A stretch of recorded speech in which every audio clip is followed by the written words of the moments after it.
Aqui é o Colle Dom Bosco, região de Monferrato, município de Castelnuovo Dom Bosco, a 30 quilômetros de Turim e de Asti, na Itália. Daqui se vê um panorama estupendo que convida a grandes sonhos. Exatamente como aconteceu a Joãozinho, Dom Bosco nasceu aqui. E daqui conquistou o mundo todo. Esta cruz recorda o último sonho missionário de Dom Bosco, ocorrido em 1886 e ambientado justamente nessas colinas. Os pais de Dom Bosco, Margarida Oquena e Francisco Bosco, se casaram a 6 de junho de 1812, na igreja de Caprilho. Depois de José, a 16 de agosto de 1815, nasce o segundo filho, João Melchior Bosco. No dia seguinte, o menino é levado à igreja de Santo André, onde é batizado. A família mora no sítio do senhor Biglione, residente em Chieri. Francisco Bosco cuida do sítio. Em 11 de maio de 1817, a vida serena é sacudida por uma tragédia repentina, a morte de papai Francisco. Mamãe Margarida deve deixar o sítio Biglione. Muda-se para essa pobre casinha comprada pelo marido alguns meses antes. Esta é a casa de Dom Bosco. Tem poucos cômodos, cozinha e sala no térreo. No piso de cima, o quartinho de mamãe Margarida e o quarto dos filhos. Nestas colinas, transcorre a infância de Joãozinho. Na escola da mãe, aprende os valores da vida humana e da vida cristã. O catecismo, a preparação para a primeira confissão e a primeira Eucaristia são ensinamentos de mamãe Margarida. Desde a infância, em Castelnuovo, o exemplo da mãe é significativo. A vida dos camponeses e o trabalho de campo são determinados pelo calendário religioso, as festas de Nosso Senhor, de Nossa Senhora e dos santos. Mamãe Margarida costuma dizer: se vocês rezarem, de 4 grãos semeados nascerão 4 espigas. Se não rezarem, de 4 grãos colherão apenas 2 espigas. Desde o tempo em que morou em Caprilho, Margarida desenvolve em seu coração a caridade, no serviço humilde aos necessitados. Compartilha sempre com os mais pobres o pouco que ela tem. Em Bec, educa os filhos na caridade para com os mais pobres. Os pobres são um dom de Deus, repete Margarida, quando seus filhos a veem cuidando dos mendigos. Temos um ato de caridade a fazer. Vamos, exorta os filhos, quando alguém precisa de ajuda na vizinhança. A nossa casa vai bem quando cada um faz sua parte, dizia Margarida aos filhos. Desde Joãozinho, o caçula, até Antônio, o mais crescido, todos têm suas tarefas, seja no cuidado da casa, seja nos trabalhos do campo. Feitas as tarefas diárias, sobra um tempinho para brincar com os companheiros. É uma alegria saudável. Jogos de habilidade, corrida pelos campos, pique, esconde-esconde, subir em árvores, enfim, as brincadeiras comuns no meio rural. Mas Joãozinho se interessa por um tipo de diversão especial: os espetáculos dos artistas populares, dos acrobatas e equilibristas. Não perde nenhuma apresentação dos artistas que passam pelo lugar. Voltando para casa, Joãozinho tenta inúmeras vezes repetir aquilo que observou, até que consegue montar um espetáculo divertido que apresenta nas tardes dos dias de festa. Ele começa com uma oração, recorda um pensamento do sermão da missa e lá vem a primeira parte do espetáculo. Uma pausa para rezar o terço e entra a segunda parte do espetáculo. Depois, a volta para casa é tranquila e alegre para todos, como deve ser em um dia de festa. João Bosco tem temperamento forte, não tolera prepotência nem maldades. Inteligente e dotado de força extraordinária, sabe se defender muito bem e socorrer os mais fracos. Mas pouco a pouco, com os conselhos maternos, torna-se uma pessoa mais cordial. Entre 9 e 10 anos, num sonho misterioso, uma senhora lhe aparece e confia a ele esta missão extraordinária. Cuida dos garotos abandonados a si mesmos, conquista-os com a bondade, ensina a eles como a virtude é bela e como é feio praticar o mal.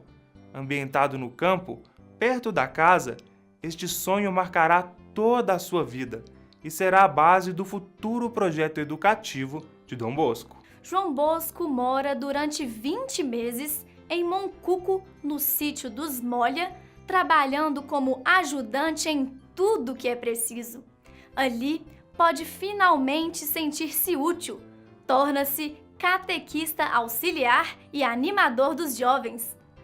Encorajado pelo pároco, muda-se para Murialdo, onde passa um ano com o padre Calosso.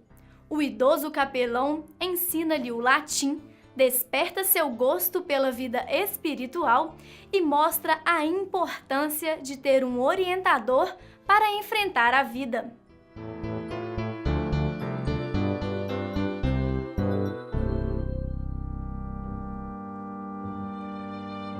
A morte repentina do padre Calosso interrompe uma experiência maravilhosa vivida por João Bosco.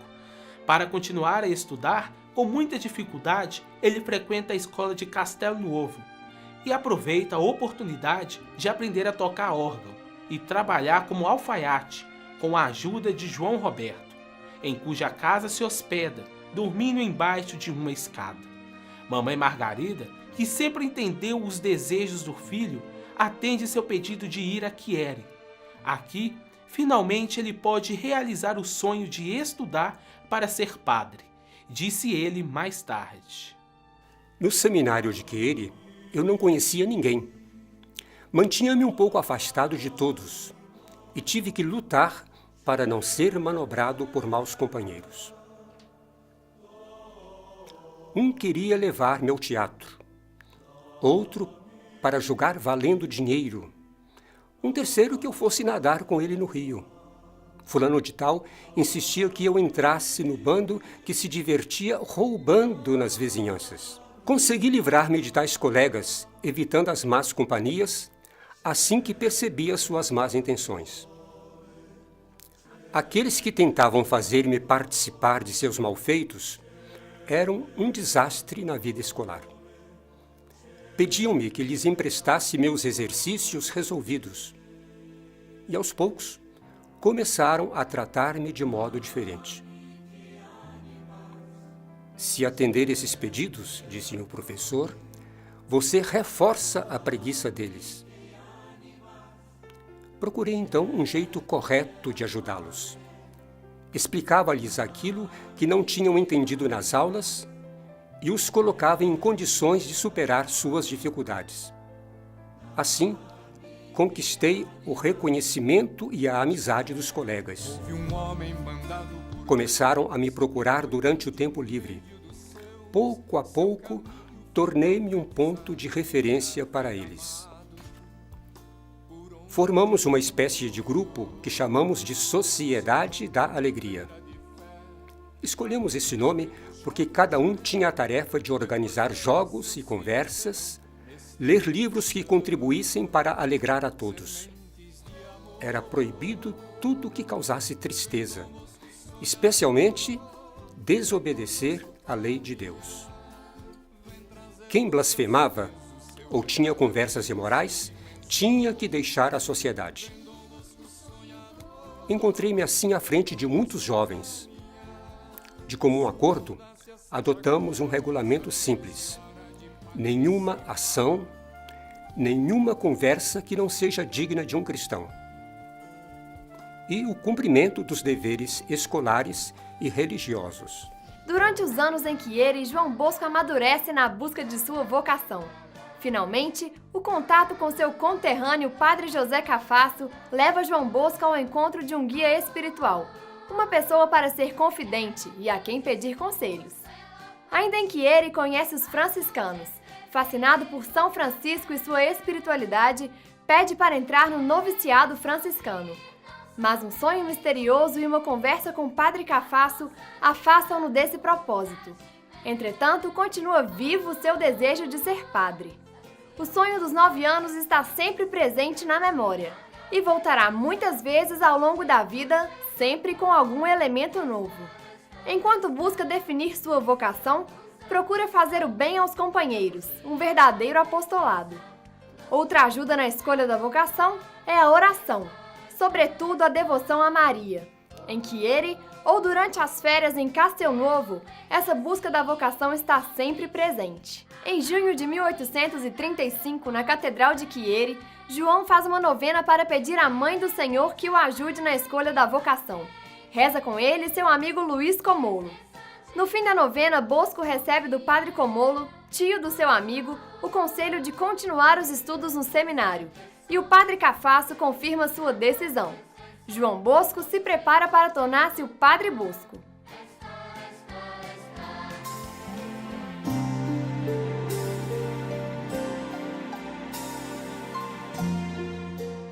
João Bosco torna-se finalmente Dom Bosco. Nos dias de hoje, seu jeito de ser padre está representado nos objetos conservados em seus aposentos, em Turim. Chama a atenção o altar da capela, onde ele celebrava missa nos últimos anos de vida. Inclusive, a sua última missa, em 11 de dezembro de 1887. Entre outros objetos, destaca-se a escrivaninha, sobre a qual Dom Bosco escreveu milhares de cartas, elaborou as constituições da Sociedade Salesiana, as do Instituto das Filhas de Maria Auxiliadora e projetou as primeiras expedições missionárias à América do Sul. Ainda se conserva a cátedra, de onde dava boa noite, e também o confessionário, dois símbolos do zelo de Dom Bosco pelas almas de seus jovens e de seus salesianos. Um dia, enquanto procura um local para abrigar os jovens do oratório, Dom Bosco exclama: "Meu Deus, por que não me indica um lugar para o oratório? Mostre-me onde é ou diga-me o que eu devo fazer." Dom Bosco já não sabe para onde levar seus rapazes, mas eis que aparece um tal Pancrácio Suave. Gaguejando um pouco, ele dá a Dom Bosco a resposta que tanto procura: numa propriedade do senhor Francisco Pinardi. Naquele telheiro nasce a obra de Dom Bosco. Ali ele ensinará o catecismo, fundará uma tipografia, ensinará aos jovens uma profissão e jogará com eles, alternando longos passeios com fortes momentos de vida cristã. No início, conseguiu a ajuda dos rapazes maiores, depois a daqueles que decidiram ficar com ele e ajudá-lo a cuidar de sua grande preocupação, a maior glória de Deus e a salvação das almas dos jovens. Entre os documentos escritos na escrivaninha, recordemos a ata oficial da reunião de fundação da Sociedade Salesiana, no dia 18 de dezembro de 1859.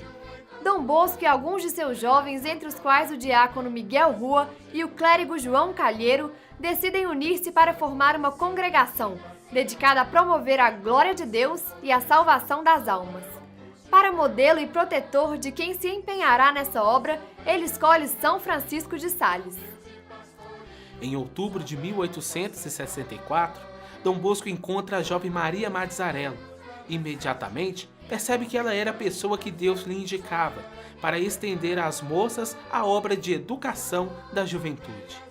8 anos depois, em 5 de agosto de 1872, Dom Bosco escolhe Maria Domingas e 10 de suas companheiras para começar o Instituto das Filhas de Maria Auxiliadora. Outra grande obra também começa com um sonho. Nele, a Virgem Imaculada diz a Dom Bosco: "Neste lugar, onde os santos mártires de Turim, Aventor, Salutor e Otávio, ofereceram a vida ao Senhor, eu quero que ele seja honrado, de modo muito especial." Assim, a partir do verão de 1863, começam os trabalhos de construção da Basílica. Mesmo sem ter os recursos econômicos necessários, Dom Bosco decide iniciar logo os alicerces, confiando totalmente na divina providência e na caridade de seus benfeitores. A 9 de junho de 1868, em cerimônia solene, o arcebispo de Turim, Dom Riccardi, consagra a nova igreja e seus altares. Por trás do altar-mor, destaca-se o grande quadro de Maria Auxiliadora, que o próprio Dom Bosco encomendou 3 anos antes ao pintor Tomás Lorenzoni. Dom Bosco assim descreve o quadro: a Virgem se destaca em um mar de luz e majestade. A seu redor, uma multidão de anjos. Na mão direita tem um cetro, símbolo de seu poder. Com a esquerda segura o menino Jesus, de braços abertos, oferecendo graça e misericórdia aos que pedem socorro à sua augusta mãe. Na parte inferior estão os santos apóstolos e os evangelistas, exclamando: Rainha dos Apóstolos, roga por nós. No fundo da pintura, a cidade de Turim, com o santuário de Valdoco em primeiro plano e a basílica de Superga ao fundo.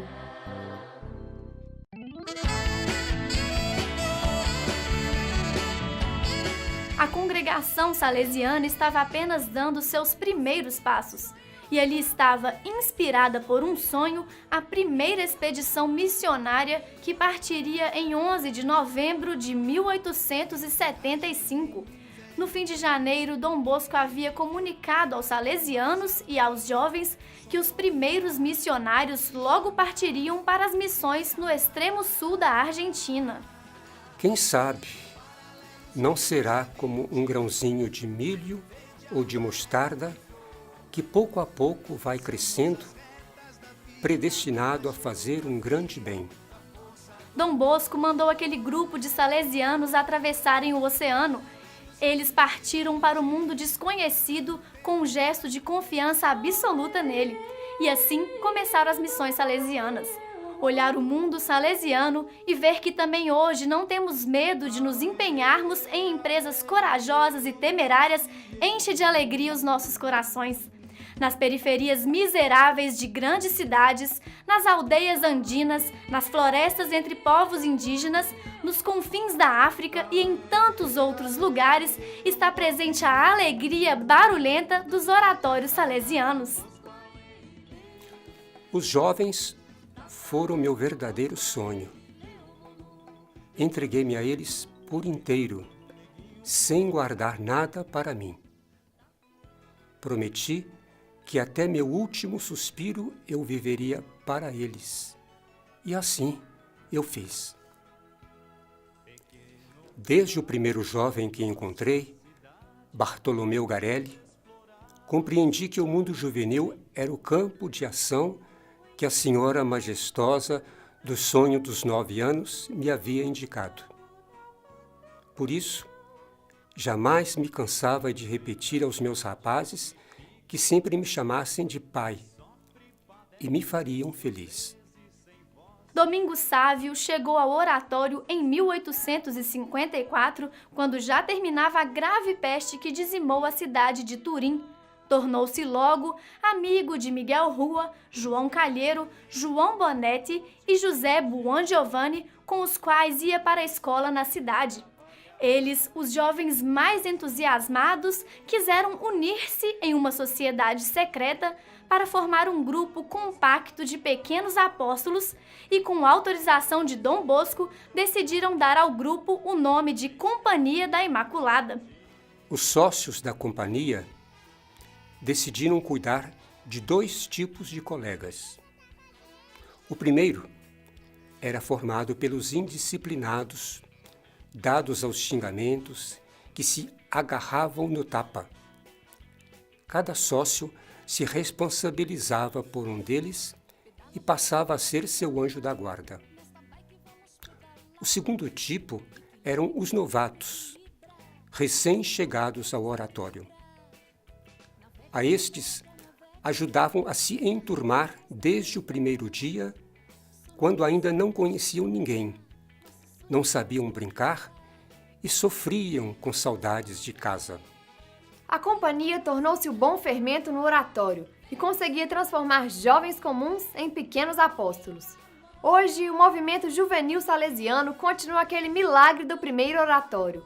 É uma realidade aberta, feita de círculos concêntricos, que une muitos jovens, desde os mais afastados, para os quais a espiritualidade é uma referência sem sentido, até aqueles que, de modo consciente e decidido, fazem sua a proposta salesiana.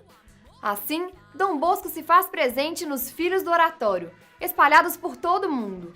Uma vasta rede de pessoas que dedicam sua vida aos jovens mais pobres e em situação de risco, com a mesma paixão por Deus e pelos mais necessitados dentre seus filhos. Essa vasta rede começou com os grupos fundados pelo próprio Dom Bosco, sendo os primeiros a Sociedade de São Francisco de Sales e o Instituto das Filhas de Maria Auxiliadora. Seguiram-se a Associação dos Salesianos Cooperadores e a Associação dos Devotos de Maria Auxiliadora. E depois de Dom Bosco, continuou se ampliando e forma hoje a grande família salesiana. Onde existe hoje um jovem pobre de cultura, de meios de sobrevivência, de afeto, de relações humanas, ali existe um posto para um novo Dom Bosco, um apóstolo para o século XXI. Não existe pobreza que consiga fechar o coração de um pai.